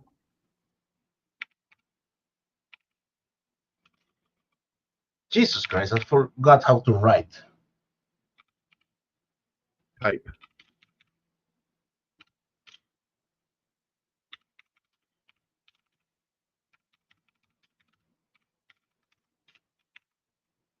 So let me go ahead and pull this down for a second so you guys can see it.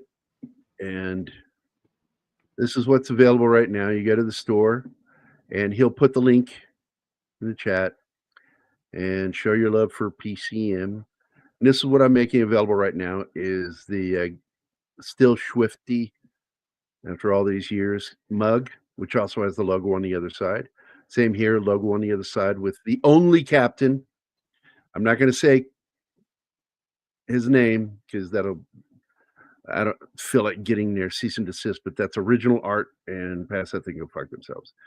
Then you can get the shirt, which has the Swifty art on the front and the big logo on the back.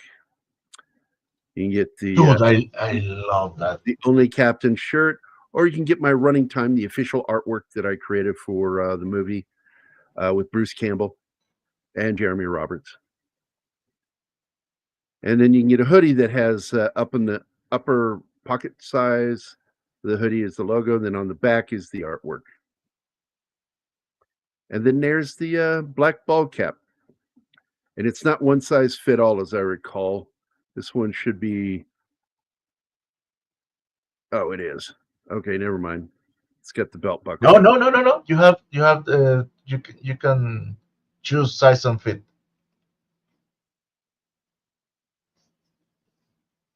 Yeah, that's fucked up. No.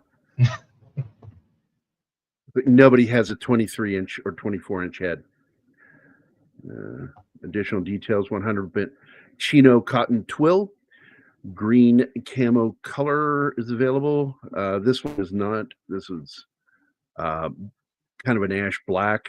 And by the way, it is embroidered. It is not a sticker. Woo! I'm so high. Anyway. Oh my god! You need a I can hobby, actually. What's that? man. You need a hobby. So, and I'll show you the back of the shirt. This is the back of the shirt right here. Has the logo in the middle. The model is not my pick. I did not choose this guy as the model. You did put it on the back too, then. Okay. Yeah. Last thing I saw was yesterday when you Yeah, added it is to the sleeve. you have to charge somebody over $30 if you put them on the sleeve. And I'm like, oh, fuck you guys. It sucks because it looked good. So it makes it super expensive to put them on the sleeves. So sadly, I chose not to do that. And of course, you know, you can see the artwork here. Yeah, it looks so awesome. Captain, the only captain. I'll just say that, the only captain. There we go. Good artwork. Pretty proud of it. That is currently available over there on their website. Bet you.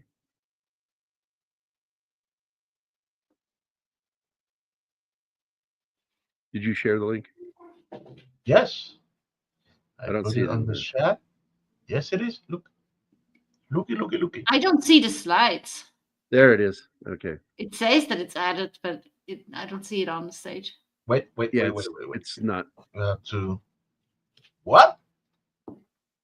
Okay. Now it's there.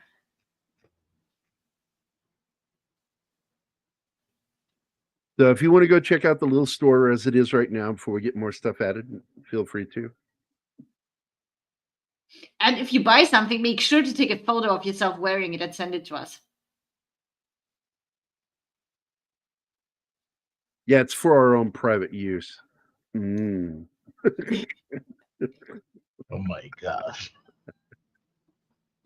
My brilliant career. Yeah. Never liked Judy Davis, man. She's weird looking to me. Sam Neill is great, though. Yeah, sounds great, but Judy Davis is weird face. She has a weird. Although he's stuck in my head being Merlin. I don't know. For me, he will always be Damien the Antichrist. No, I'll always see him as the doctor, the scientist in Jurassic Park. Oh, It's yeah. Well. like his best known role, and I just have that stuck in my head forever. By the way, I really do like this scene where he goes up there and he uses the Bible to make the point about dancing. But this is kind of gay the way he stands here and like he's postulizing. It's just really His weird. speech is good, though. Yeah, but standing there holding the book like that is just weird. He's funny when he says, "What does the Bible say?" Oh, wait, and he looks for the passage and then he reads it out. That was funny. Yeah, he was the villain in Memoirs of an Invisible Man, and we will do that. I actually am very fond of that film, despite the nightmare story that John has told about making it. He's like, he fucking hates Chevy Chase because of that movie. Huh. It was such a bad experience that he nearly gave up making film. Wow.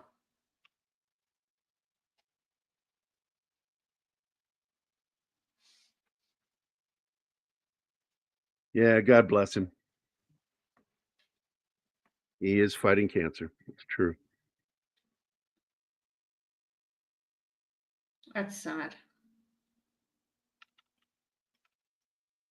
Not So yet. what bothers me in the story is that one side had to give in to the other rather than them meeting in the middle. This is my problem with liberal writers, that they'll do that with conservatives. Conservatives have to meet them, not meet halfway. They have to go to meet them and just give them whatever it is they're wanting, because now we understand how you feel. No, you still need to watch teenagers. You still have to. I was one. I remember what kind of fucking idiots we were.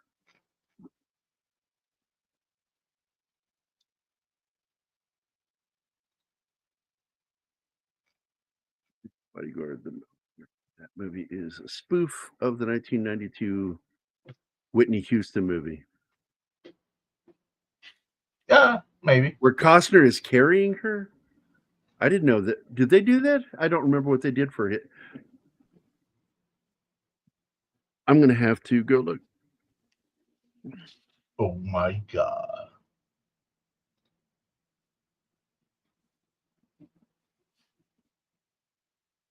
Which movie, Gambit? Oh, so, yep. This. I don't. Oh, wait. I'm going to go to IMDb. Oh, see, I never saw this poster before.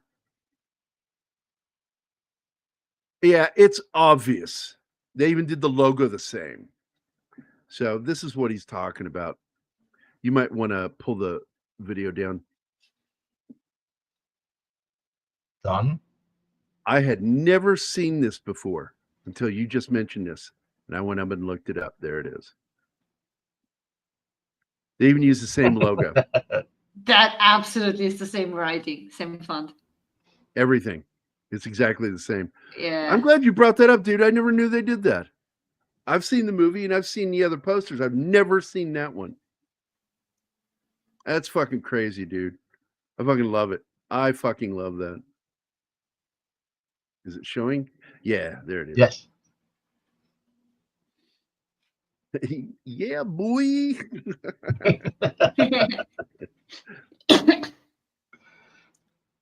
Now, this is something she should have done a long time ago. And I think that that's her growth as a character. And she's an asshole at the beginning of the movie, a complete self-absorbed fucking asshole. And she becomes a better person because of Ren. And that's her character arc. She finally, because of him, talks to her dad. Not saying some of the nicest things, like this.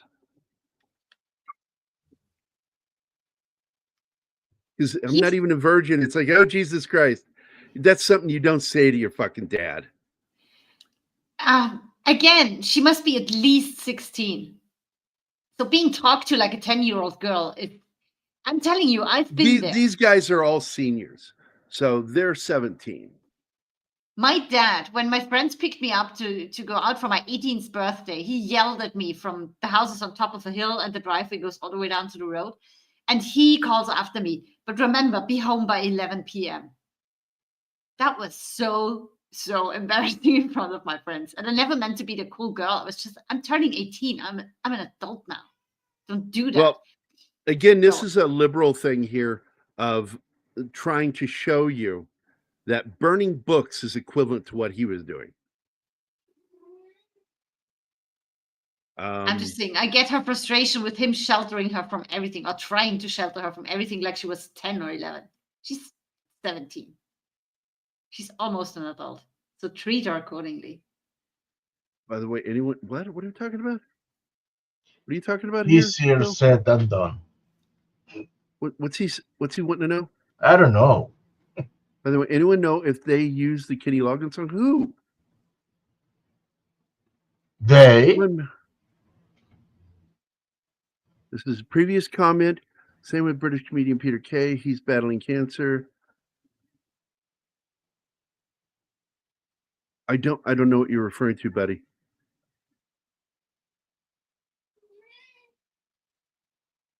If you don't know, one of the most famous songs by Kenny Loggins is a song he did with Michael McDonald, and you can hear his fucking voice in that song.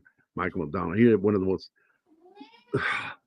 obvious voices of the 80s. But Kenny Loggins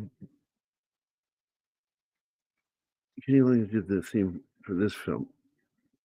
They're having like some sort of discussion out there. I don't get it.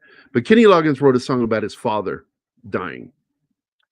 And This Is It was written about his dad. It's an emotional song when you really listen to the words. Telling his dad to fight. Fuck off, Amelia. Nobody gives a shit what you think about this movie.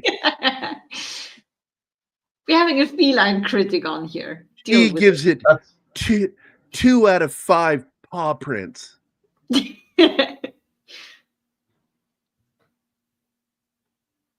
you know that when Shaw shows Ren a picture of his late son, it was actually a photograph of John Lithgow's actual son, who's in the movie? I mentioned that a few minutes ago, that his son plays his dead son in the movie, which would be really fucking weird for me to use a picture of my son. But I guess it's one way of finding the emotions for a character when you start using your own son to talk about and think about how that would make you feel. Benny Hill. We used to smack each other on the tops of our heads really fast when we were kids because of that fucking show, Benny Hill. So you would do that to that little old man all the time.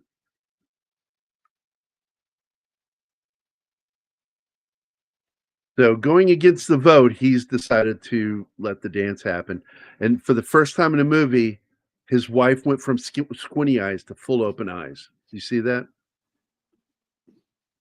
It's the first time you see her eyes fully open in the movie. Because she's happy again. I guess she finally sees the man that she fell in love with again, who was hiding under the strict pastor all the time. They both lost a kid, for crying out loud. Yeah, but it's like that's the first time she opens her eyes fully in the movie, right there.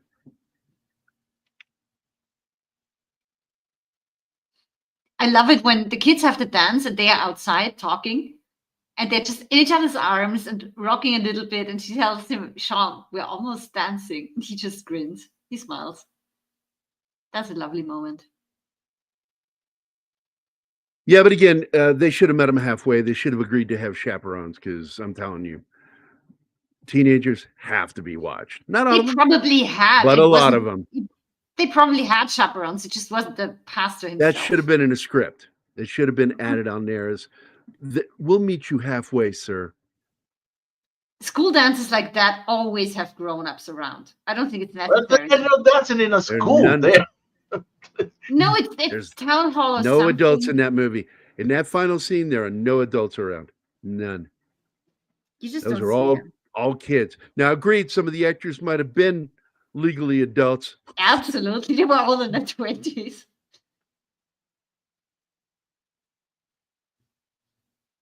It's not that it overcomes. He lets up. Oh, that was Kirk there. He lets up. He releases a little bit. He lets go.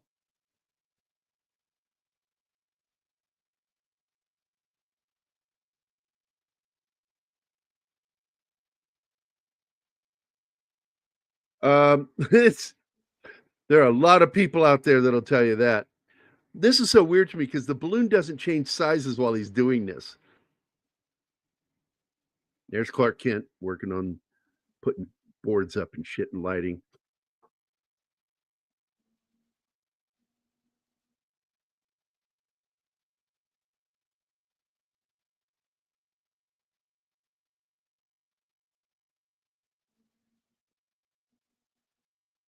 Huh.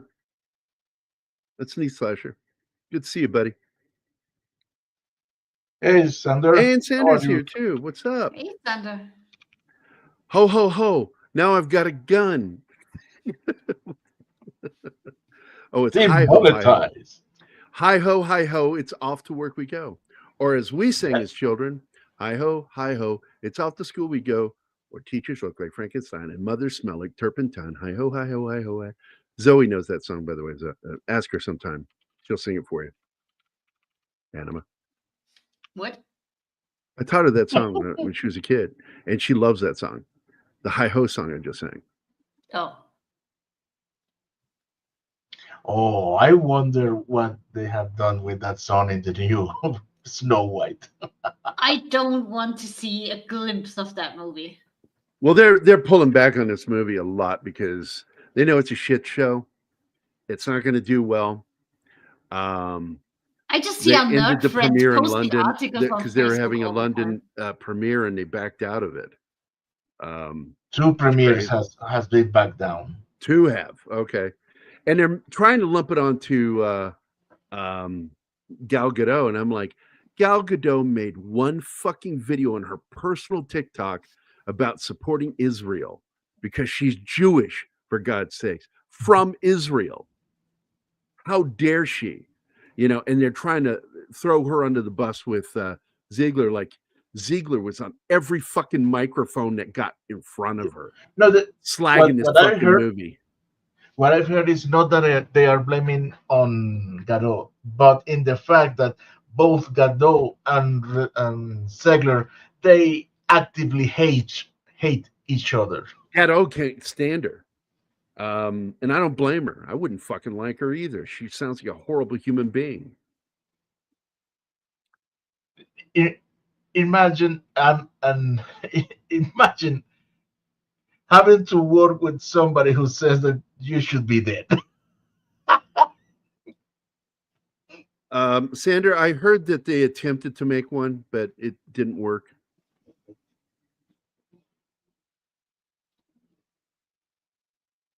Yes, they did, Gary. Yes, they did. Oh, he was popular before that, Tom. He was God, man, he started so many fucking movies. I mean, the guy was a movie star right after he was on Saturday Night Live. They put him in a movie a year later with Goldie Hawn, Foul Play, and then he did more movies. And he did some movies I really like. I like his comedy. I think he's funny, but in real life, I wouldn't want to fucking meet the guy. It sounds like a complete scumbag. He completely misbehaved all the time on the set of Community, acting like an asshole. And I loved it when the star of the show kind of had a run in with him, and his response to a question that Chevy asked him is it depends. What version of you am I talking to today? Which made Chevy laugh. It was funny because he said he'd come on the set and some days he'd be fucking full of love and comedy. Some days he'd be full of himself and a complete belligerent asshole, treating everybody like crap. Always talking shit about the writers.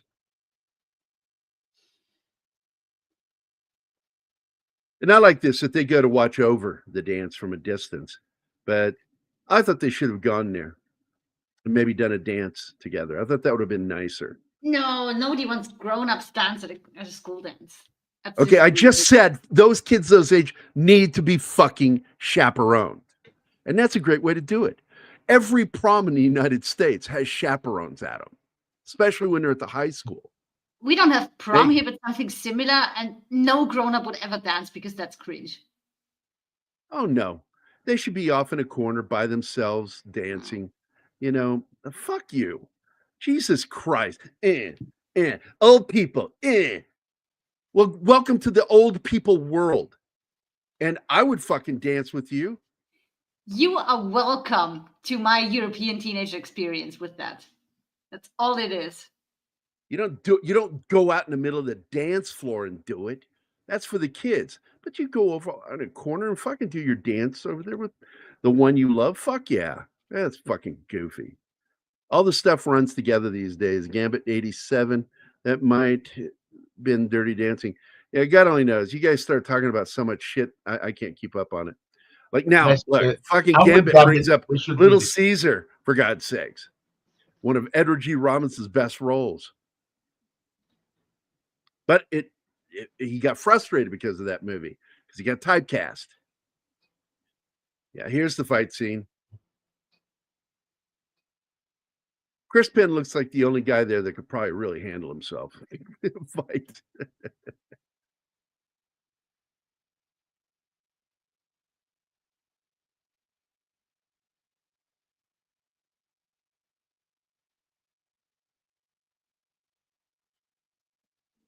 And another thing they do here at the end is right when everybody's going to start doing their little dance number, you got lights wrapped around the camera lens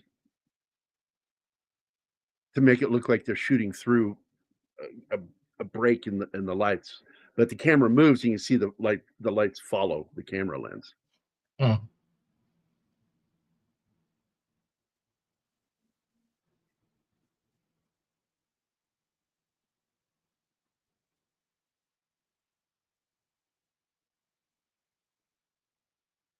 And I always wondered if that was a special effect or if those the glitter actually was dropped at that scene.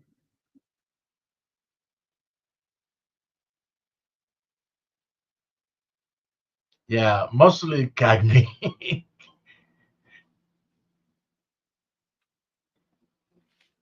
Yeah, it's one of the reasons why Cagney pushed to play the part of what's his name? James Cohan, is that it? The famous Irish writer, songwriter.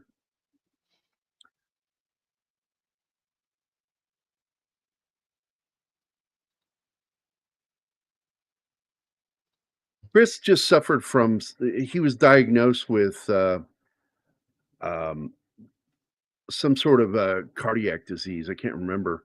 And his response to it was depression and overeating. George M. Cohan. Thank you, Snort. George M. Cohan. There we go. The fake lights around the start showing up here. This guy's doing some real pop and lock here. He is so good.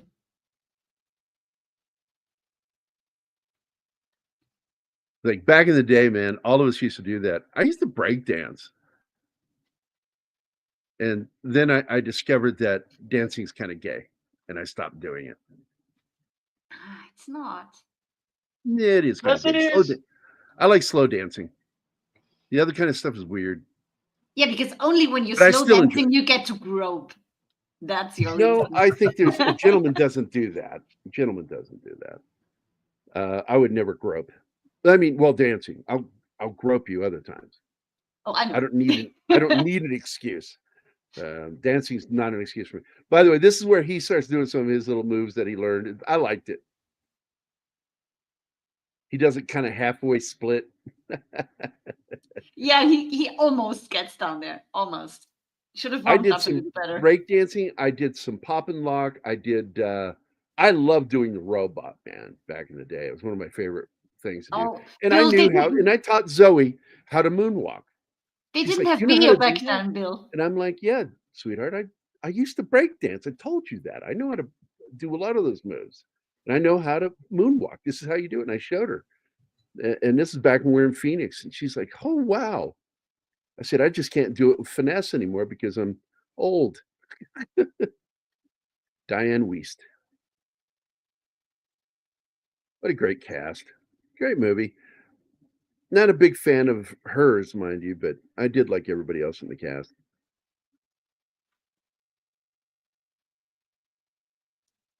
And you know, if you go to IMDb, it actually shows Lithgow's son credited on IMDb, but it says uncredited. I'm like, well, yeah, because you don't really see him.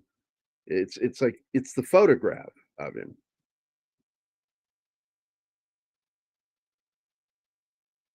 And I've always kind of felt that way after 86 is when I said that to that girl. And I said, sorry, I don't dance. And she's like, what? And I'm like, I said, I'm a drummer, and drummers don't dance. We keep the beat. We make the beat.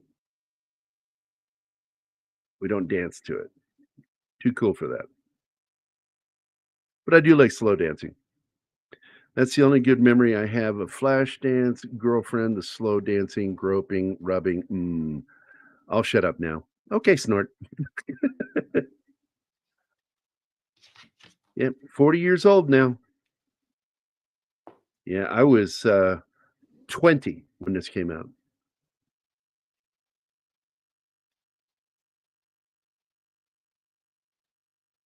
That's YouTube for you. What's this? YouTube? I really had to approve an inoffensive chat lame. Which one was it? Snorts, I assume, because he was talking about groping. That's just fucked up. That's YouTube for you.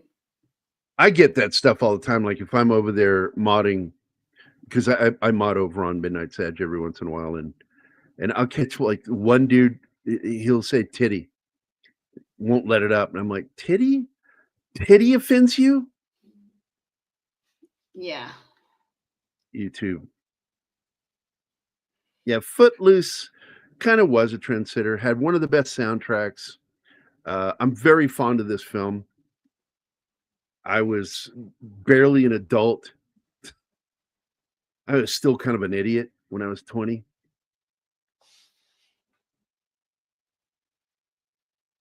So was Miami Vice that aired in September of the same year?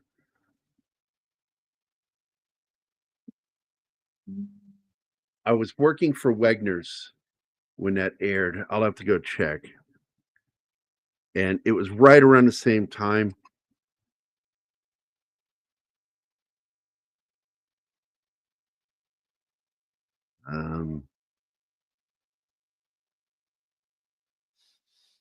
Production.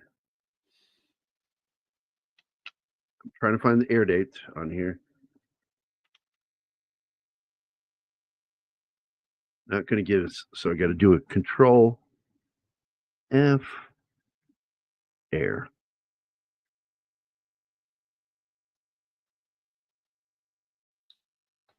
Nope, it was much later. Oh wait, no. I said it correctly. It was the same year, but later in the year.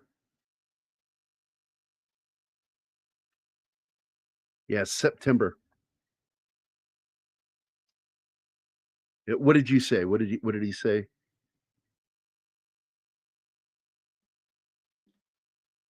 Yeah, you were right. September. So there you go. Yeah, this is a film that should never be remade. They shouldn't have tried. Same thing with Red Dawn. Leave some films alone. Go make a film that sucked. Remake that and try to make it better. Good concept films that blew. They're never going to do that because they would actually have to work to make that. Remaking a good movie doesn't. Yeah, but they think they can make a great film better. And then they fuck it up. Yeah. I was always kind of, and I did too. I watched Nash Bridges, but when I found out he was banging the girl playing his daughter on that show, I stopped watching it because that freaked me out a little bit. I'm like, what the fuck are you doing? Don Johnson, Jesus Christ. Leave some films alone. Good one, Sander. In fact, it's so good, you get 2 thumbs. Another movie that flopped, which also came out the same year, it was 2010, which I thought was a great movie. I loved it. I thought I went into that thinking this is gonna suck. But nope, he made a really good fucking movie. Part of the problem with 2010 is the marketing. 2010, The Reivindication of Hal. Yeah. And I love that they were able to get the actor that played the voice of Hal in the original film back, plus Keir Dullea returned to play Dave Bowman. Yeah, it was a terrible movie. But I think that the ending getting fucked up the way it did is part of that because Jamie Foxx got freaked out. If you don't know the story behind it, we'll talk about it another time because they were in danger making that movie. And Michael Mann was just trying to treat it like nothing's wrong. It's like, no, you guys are in fucking danger. What's wrong with you?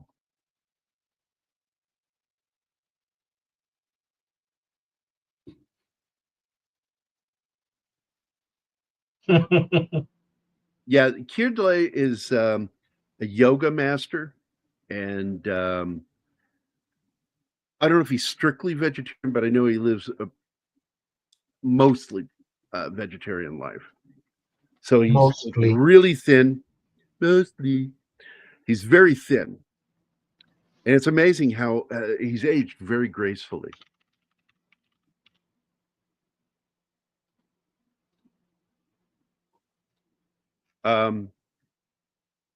It was a flat out remake, and he thought he could do it with Jamie Foxx and with what's his name, the Irishman, Colin Farrell. Colin Farrell. But they didn't have energy between them. I think they didn't like each other, and on top of that, they ran into that problem that screwed up the end of the movie. So the movie was doomed.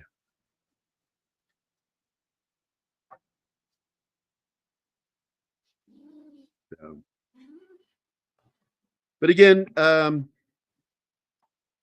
link to the store, can you share that again if people want to go check it out?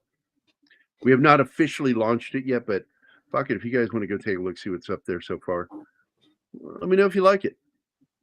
I'm on it.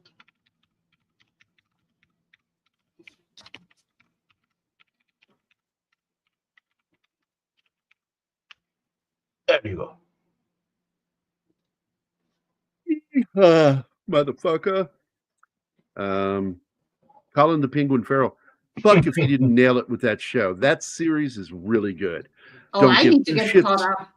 I don't care about the movie that came before it or the film that's coming up from it. Don't care. I don't give two shits about the Batman. But I did like his series. It was really good. So there we go, guys. Hope you enjoyed the little history lesson at the beginning of the show. And then, of course, watching the strip with us while we talk about whatever it is we're going to talk about. Yes, Gambit, thank you. In fact, I will play you a little video for that right now. Let's see. Hey guys, don't forget to click that like, subscribe, and notification button. We appreciate you watching the show.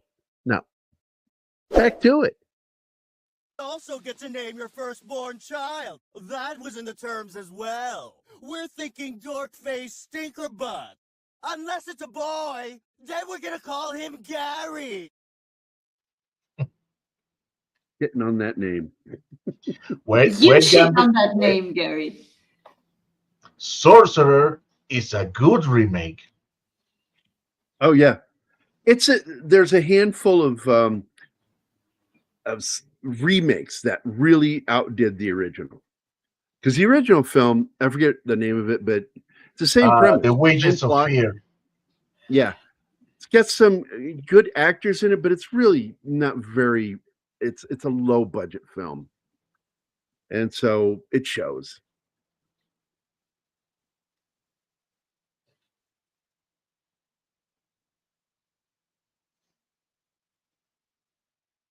Yeah, and French. I dislike the movie adaptations of shows too. Two bad examples: Will Ferrell's Land of the Lost. Chips was just fucking awful. Both those films are garbage. There's another one I was trying to think of. It was just terrible. Live action movie, remake of a TV show. Where it did well was the Brady Bunch. because they managed to make it silly, kind of making fun of itself, and at the same time, an enjoyable movie. So it worked. But that, Hollywood thinks that you have to parody everything. Oh, Starsky and Hutch is the other one. I fucking hated that movie. The only thing good about that movie was that they got the original Starsky and Hutch to appear at the end of the movie. That was it. Well, modern remakes, they want to make everything with a modern flair, which is garbage. We want to do it, but with a modern eye, a modern sensibility. That's Yes. code What you should language for. when you talk about modernizing, you should talk about circumstances and new technologies that have changed how certain things are done. Yeah. For example, Colossus, the Forbin project, that should be awesome. If I like they that movie. focus on the tech and not on ideologies. Ideologies and the over excess of giving characters backstories. It's the story that matters, not the backstory. I understand it when you have somebody who is traumatized by their childhood that you have to find out about that at some point, but you don't have to go relive it on screen. They don't know how to tell stories anymore. Yeah, Prime Cuts. I love that movie. It's such a weird film. And Lee Marvin is a fucking gangster, technically. And he's the good guy. That's the one we're going to talk about on Friday, Prime Cut, Yeah. right? Mm. It is. It's a very good film. It's Looking a very forward to strange watching film. that. Hackman really picked some interesting films to make. He really did.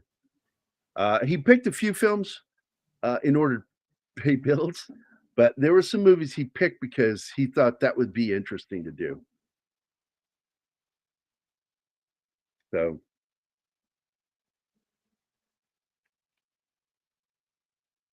oh God, they would fuck that up so bad right now.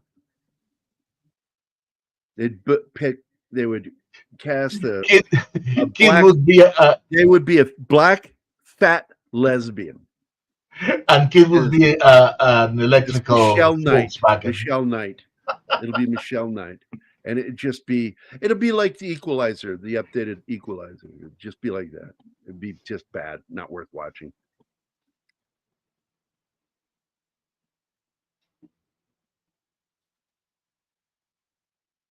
There we go. All right.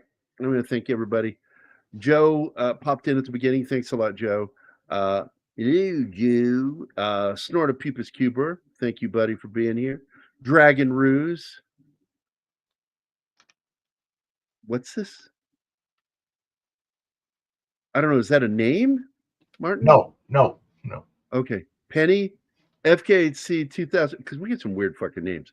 FKHC 2005. I mean, I'm not saying FKHC 2005 is a weird name, but the one that I was asking if that's a name, that's a weird name. We get some weird names like that. Gambit 1987, Slasher Fred, Tom Baker, Cam's Crash Courses, Bill Barclay, the Peter Vinkman fan site, also known as Vinkman's Girl, and Sandra Hammerschlag. But no, we've seen some really half retarded fucking names pop in here.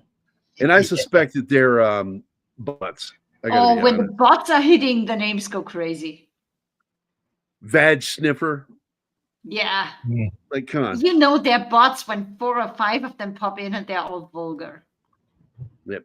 Gambit, thanks a lot, buddy. We are out of here too. Let's get this thing going here. We will see you guys on Friday. There will be no Thursday night horror show with Greg and Nadia and me this month. We're going to push it to next month. So sorry about that, guys. But we will be doing a very good film next on the 3rd, I think, is what we're shooting for. So anyway, later, guys. Have a good one. Bye. Hasta luego. Bye. Bananas and lumbago.